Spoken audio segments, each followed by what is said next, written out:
Well, another week, another slate of films to look at. Yes, I know, it's what I do. It brings me some sort of understanding, knowledge, and happiness. So, with all that being said, done. Evil Eye. There's a lot to unpack. Science Soru, again, the people who animated that Scott Pilgrim film. But before that, the people who animated Walk On Girl, The Night Is Short. I'm telling, and before that, real talk, they animated that Naruto versus Pain scene. Yes, the one where Pain gets punched in the face and his face gets all like stretched out like craziness. That was on purpose. That was Science Soru beginning to test the boundaries of animation and what they could portray in these moments. So let me tell you, when Don gets creative, holy shit. We've talked about Fire Force, we've talked about Sakamoto Days, we've talked about all these animes that come out here and want to to be the next big thing, but they keep on for some reason getting bogged down, or unless you're solo leveling where you have all that and Sony budget money to make your every scene beautiful, basically Sword Art Online 2.0, it doesn't really hit the mark, right? At least for me, as someone who's been watching anime on a more often than not weekly basis than what I used to before we started watching these episodes together, I've noticed the change. There's a reason why it doesn't hit as much as it used to, or certain scenes don't impact as much as they used to, or the emotions aren't there, or the buildup isn't there, or the God forbid they cut out certain plot elements that are probably freaking crucial to the story point, but they do it for the sake of budgeting or time management. And we've been seeing a lot of that. We've been seeing a lot of that for the negative side, I would say. But looking at Don and seeing that almost 4K cleansiness of everything being animated, everything being portrayed, completely threw that out of, there's no excuse. There is no excuse as to why people cannot create the art that I fell in love with. Quality as high as Full Metal, quality as high as Soul Eater, quality as high as all those crazy 2000 era animes that really had that oomph, that emotion. Maybe it was Ghibli's fault. Anime was a mistake. But there's no reason why in the year of the Lord 2025 we cannot achieve greatness, greater heights than what we are used to. Someone please explain to me why they can't hit those levels when something like Dandanan, which is sure probably heavily invested in, but has had that quality to back up every single one of its projects. I don't think I've seen a single Science Saru project that wasn't, if not questionable in a positive form, but solid in its portrayal. I'm talking about Ping Pong the animation. Yeah, that fucking anime. It's good shit, man. But it's one thing to be beautiful, right? To portray the beauty of anime, to give you that glimpse into the unknown, into the spiritual, into the craziness. But it's another thing to see it. And something about Don, right? I'm still kind of on the fence with how they kind of go about it.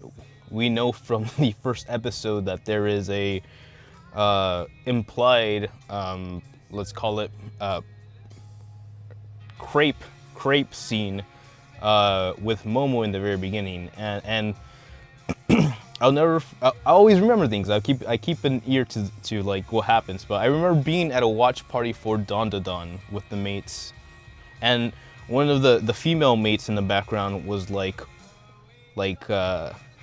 I guess she was not squeamish, right? Because that's gonna give the wrong implication, but she made like a oof like noise, like a oh no, like like ugh, like an ick noise. There we go, that's what's called, an ick noise. And obviously it's not something that is that we want to celebrate, or that we want to freaking what's the word, like promote or propagate or proliferate with our media, right? We don't want to like, oh, here's that, here's this, like it's normal in anime, so like stick it in anime. That's kind of where I stand with that, especially when it comes with Tamaki from Fire Force. But to see all that kind of be placed in front of you, and to leave you with those kind of like feelings of disgust or uncertainty or like not greatness, right, goes to the credit of how well all of this is presented. Because I feel like one can easily detach from a medium if you can just find something to nitpick at and be like, oh, okay, boom, we're good. Like it's not 10 out of 10 anymore or whatever. But being immersed, being kind of like subjective to the whims of the directors, the animators, the style, the music, the characters to some point, to some degree, is impressive. And Don Don Don just did that, man. Don Don Don just did that. I think the closest thing we've gotten to this much like hype, quote unquote, was the Chainsaw Man era. I say era like it was 20 years ago, but like it was like like 2 summers ago. And we're gonna see the Chainsaw Man come back around this year in movie theaters, just like Don Don Don did. So for me, the kind of test is gonna see how Chainsaw Man brings out the true D-gens, and Don Don Don, we've seen what Don Don Don did. So we're gonna see what happens when Chainsaw Man brings out the real D-gens. And we'll go from there. That being said, this is a 3-episode mashup, right? We've been seeing that more and more. Demon Slayer, I probably think, is the first to kind of present that right there. The Digimon Tri-Series films kind of help promote that as well. But we've talked about it. We've said this. Sony has all the money in the universe to be potatoes about everything. And they are. They really are. Because up until this point, Sony will still charge you for your ticket to watch a rerun or presentation or Demon Slayer, the next part. They will charge you for that. You can bet me on that. G-Kids, who have been distributing Don Don Don for this season, now that Netflix has let it go, G-Kids did not charge the way that Sony did, at least on the AMC app for me, right? Certain event screenings are like not included in the highest tier of the AMC membership, and that's what I call fucking bullshit on that. That is just Sony being like, give us money, give us money, give us money, give us money, and that's what I can't stand. That these guys have done the job. These guys have brought in the effort.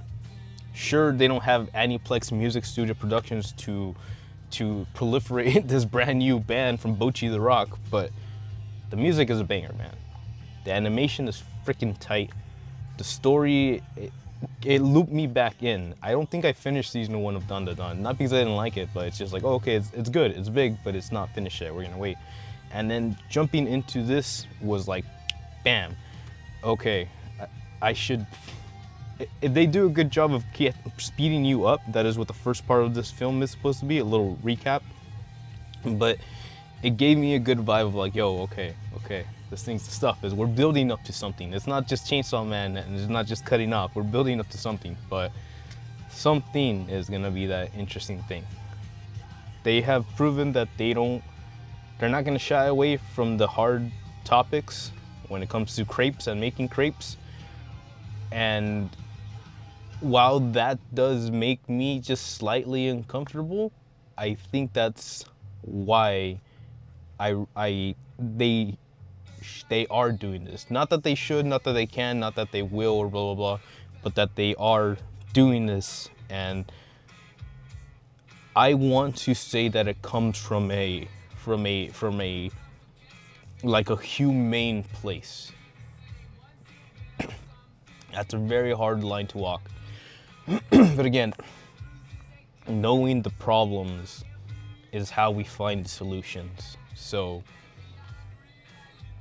seeing how it's being portrayed, the kind of the oppositional characters have been interesting.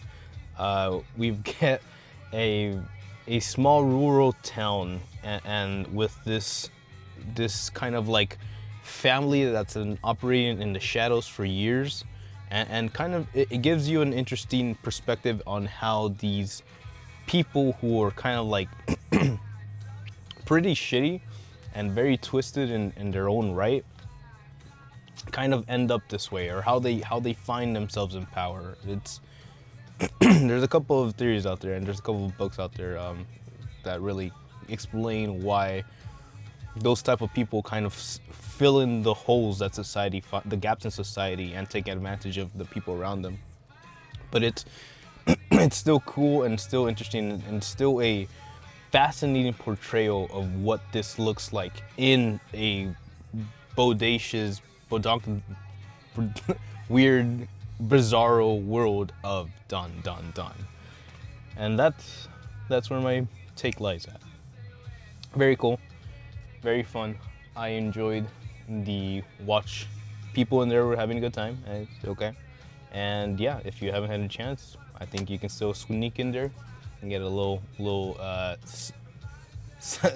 Sakuga action, which is maybe what we all need in the universe.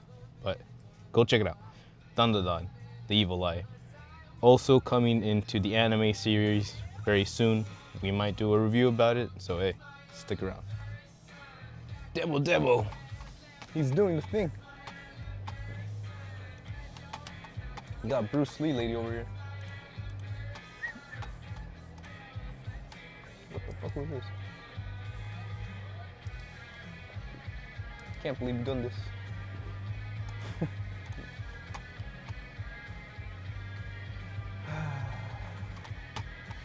Okay.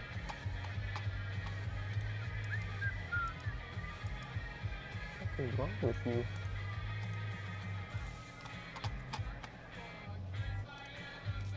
YouTube sucks. What was it my fault?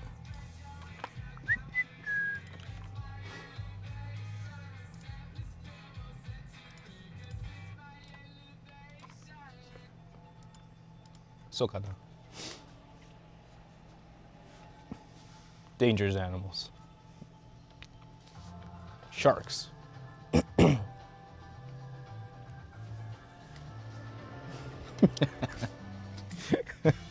Sharks. Quite the invasive species. But they're not all bad, right? No, I don't know. I don't know what about sharks. They're pretty cool. Last week we talked about how more of a there's a resurgence happening in movies, filming, movies and film. Duh.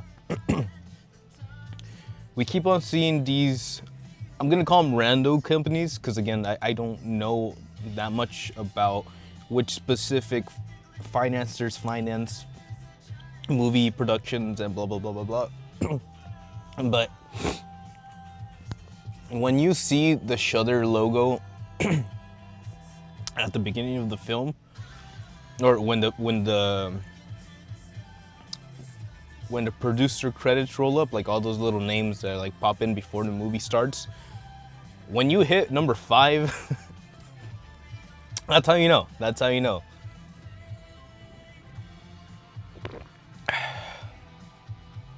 That's how you know it took a good amount of calls, took a good amount of people to build this, put this film together.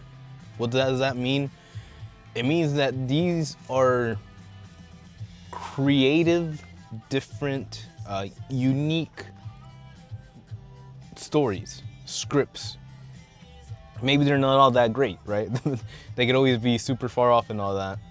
And like we've talked about, some things can go to the extremes like they always do.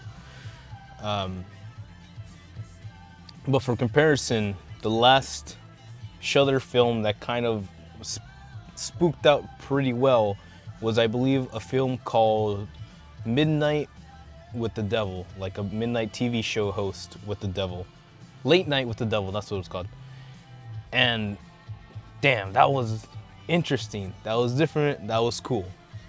So within that same context, we have something like Dangerous Animals. And it's intense. It picks up very fast. I thought it was gonna be a little bit more, well, I mean, like any good slasher film, right? You think about like Scream or like Halloween or blah blah blah. You have the opening scene where it's like the first couple getting murked or whatever, and we go from there, and we kind of open up, we go with the new characters, and we go from there. Something very, very interesting, and maybe I shouldn't spoil it for you, is that that's all the first couple. So I think the people you're seeing, oh no, that's the other girl.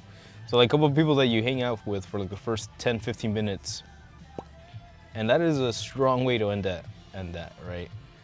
We see this dude who, for all intents and purposes, thinks he's like an alpha predator, right? And let's just start right there.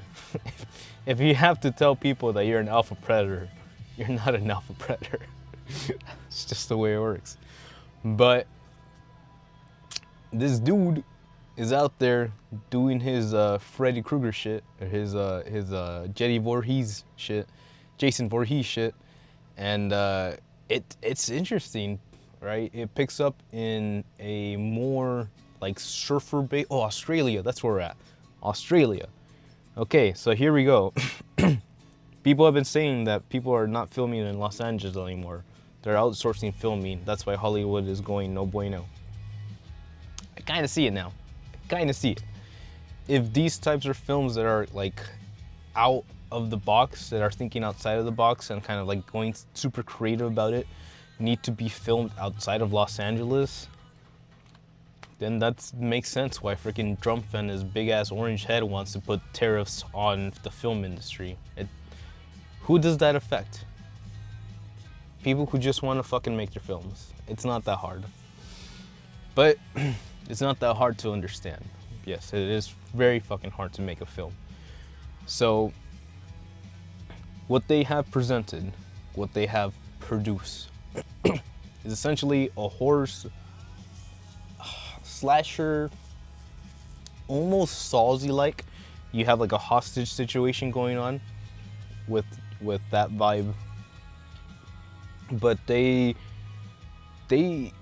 somehow, you'd think the premise of like, oh hey, there's a guy who's using sharks to kill people would get kind of old, or like just being stuck in the ocean might be kind of like repetitive, I guess. But they find a way to kind of make a progression. Again, we've talked about how, I guess, I'm not gonna say Hollywood anymore, I'm just gonna say films because it's Australia. But films have put the ladies into a more, let's call it,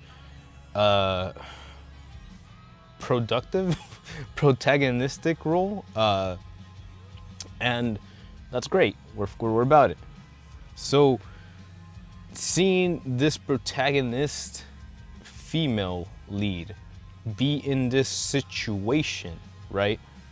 It is interesting. It is like, as a character study, it makes sense that this female who was placed in the foster system, who has been very independent, some people call that Sigma, and doing her own thing for this long, has a hard time being soft emotionally, I guess.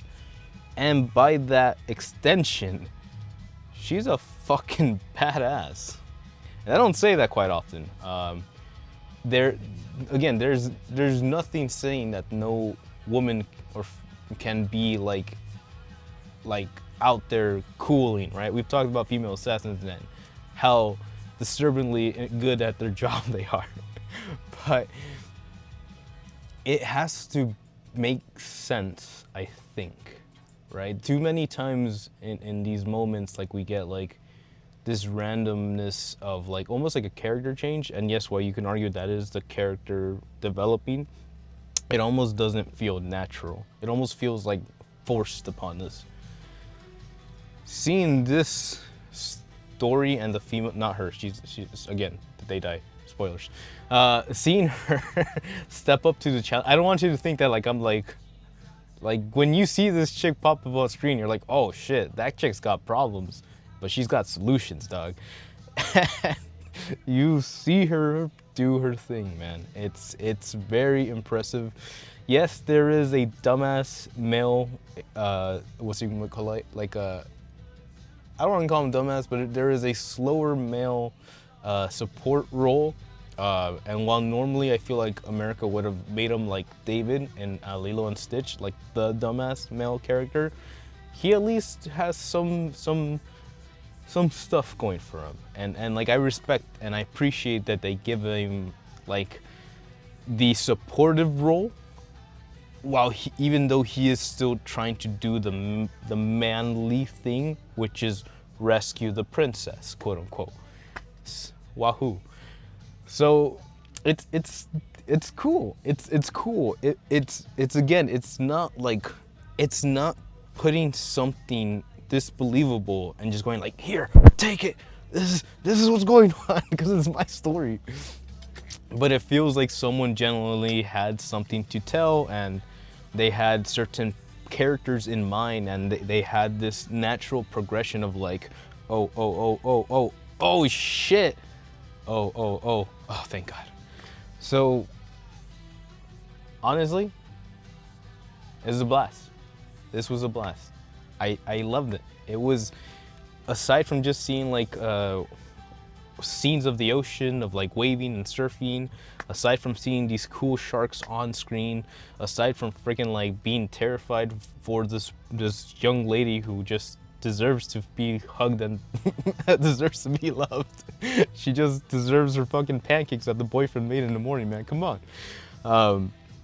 But it was something. It was something. It was a moment. We've talked about how like these uniqueness, these creative endeavors help propel like something more than just explosions. Oh shit, Michael Bay, you're gonna make a new fucking video game movie with explosions. Wow. So that's where we're at. You know, I liked what happened here. It's pretty intense. That's your lead character. It's pretty like metal. That's your lead guy. Hey, come on, it works out. It works out. And it's pretty damn cool. I liked it. I actually had a great time with this. I would highly recommend it. And there's probably still room for it. Again, this is one of those, I don't want to call them indie films, but it's called like a B tier. Not that it's a bad movie, but it's a budget film. And that has nothing to do with the quality of the story, the characters, or the set design. So I'll give it a go. I would say 6 out of 7, hard 6 out of 7, 7 out of 7 if you're on a good time. Because you'll be like, no! And that's where you want to be. So highly recommend it. Chick is badass. She has endurance going for her, and we respect that, I guess. The dude, the main horror dude, he does a good job of being not a cool guy. So like you're rooting for him to just like, you know, get chomped or something, but that's part of the story. Check it out. Whew. Finally, let's give it one last go. Do.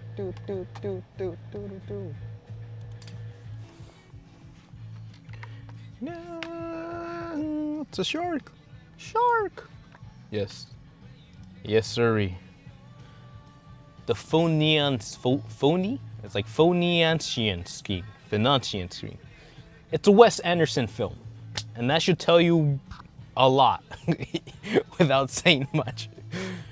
Wes Anderson is one of those directors that just has that vision.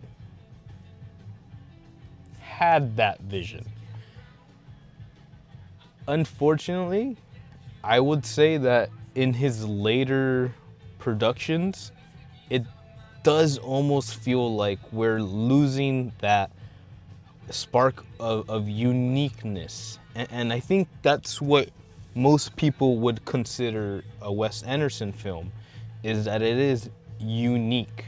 For the most part, it just breaks through any preconceived setup, arc, comedic beats. It's just off the charts. They're just so good. If you've ever seen Scott Pilgrim versus the World, I would say it's highly inspired. Edgar Wright's kind of comedy in that film is highly inspired by Wes Anderson and the way he presents his spontaneity, and his brightness, his vividness. All his set designs are completely, like, perfectly portrayed to just present details. It is a Wes Anderson film, and there's nothing that can describe it but just saying that. He is the Ghibli of movies for his time, or for whatever good time he was. Unfortunately, the reason they tell you to never meet your heroes is not necessarily because they're terrible people per se, but that by the time you meet them, their heroic phase, their whole kind of like the moment that made him the hero, like that inspiration, that drive, that dream, that emotion, that ambition that was there at that moment is most likely not gonna be there the moment you go like, oh, Mr. Anderson, oh, Superman. Except, I guess maybe the Superman's pretty cool. Hypothetically, Superman never loses his charm. Hypothetically. But yeah, man. And I feel like that's kind of where we've been angling towards. His latest film, I believe, was the what was it? It was the one with the alien spoilers. It's but it had a Scarlett Johansson. She was one of the leads in that one, and I feel like, and Edward Norton was one of the leads in that one too. I forgot what the movie was called, but that was an interesting one. I'm not gonna say I disliked it, but I kind of got the feeling that we were starting to get a different Wes Anderson. Maybe it was a sex scene, I don't know. But did we say Scott Pilgrim? Because yes, that is Michael Cera. Fucking love Michael Cera. Did you know he makes music now? I found out today. Literally today. Some cowboy song. It's pretty cute. But yeah, you have this guy presenting this kind of like this plot to become the ultimate business tycoon, and it sounds as absurd as you can kind of put your finger on it. This is kind of like, if you've ever felt that CEOs and people who are focused in financing and business are crazy, it's probably why. That's kind of gives you a glimpse as to how potato these people really are, and probably more potato behind closed doors, wouldn't you know it?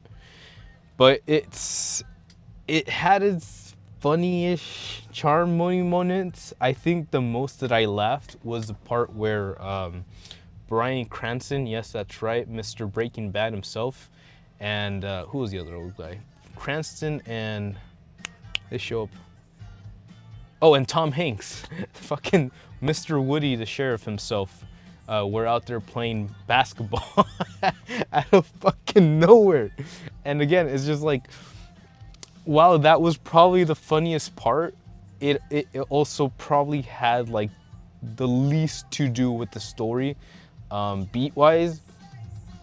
It just kind of was a moment for Tom Hanks and Bryan Cranston to be like, let's play some b-ball, baby.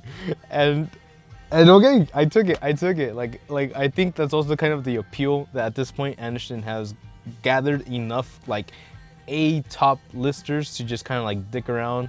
But again, we're talking about Tom Hanks, we're talking about Bryan Cranston.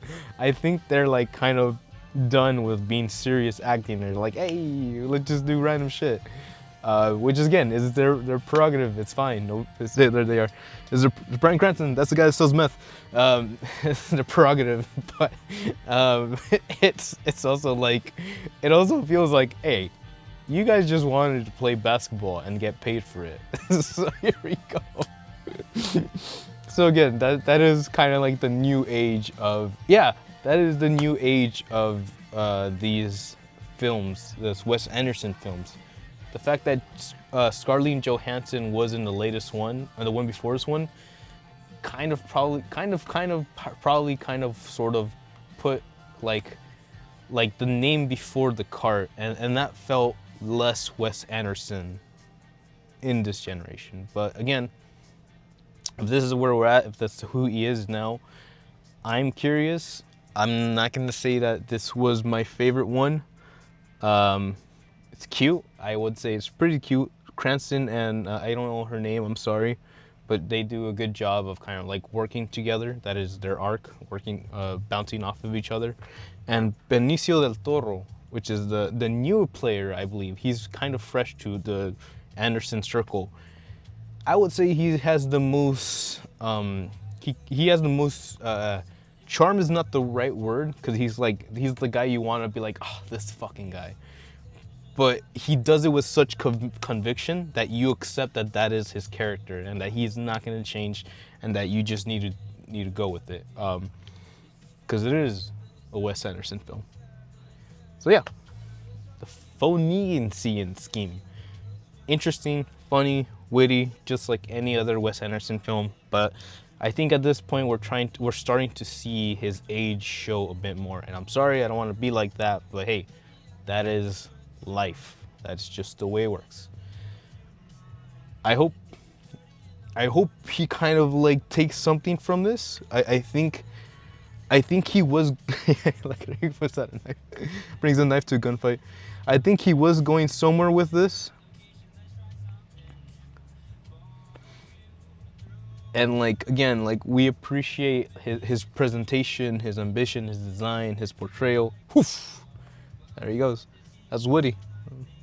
And like his presentation, because nobody does it like he does, right? So we'll still give him a shot. We'll give him a chance. I think I kind of understand why people are all about Hideo Kojima now. So I mean, like, I would say Wes Anderson is my Hideo Kojima at this point. Like, even though I can't pretend that it is better than the things he's made at this point, I'm also not gonna hate on it too much, because we'll see what happens in the future. Who knows? Maybe Scarlett Johansson will return for another sex scene. All right, Hollywood. Thanks for the moment. But, ladies and gentlemen, that's where we're at for today. 3 top films, 3 films of the week. I think we're gonna do something like this. Normally, I would do this Sunday at midnight or Monday in the afternoon, but maybe you have to let me know which one works. Obviously, Monday probably works best. However, we will keep that in mind and we'll go from there. I think this is the best way to portray this. It keeps it kind of fluid, and it helps me just kind of put all my round of thoughts there before, you know, the week passes up by. And that's where we're at. Look at Mr. Benicio del Toro, cute guy. So let me know if you enjoyed any of those. Let me know if you're gonna go watch it. Wes Anderson film, what is your favorite Wes Anderson film? I'll tell you right now, Isle of Dogs, easy money, baby. Which also has Scarlett Johansson, but she wasn't naked in that one.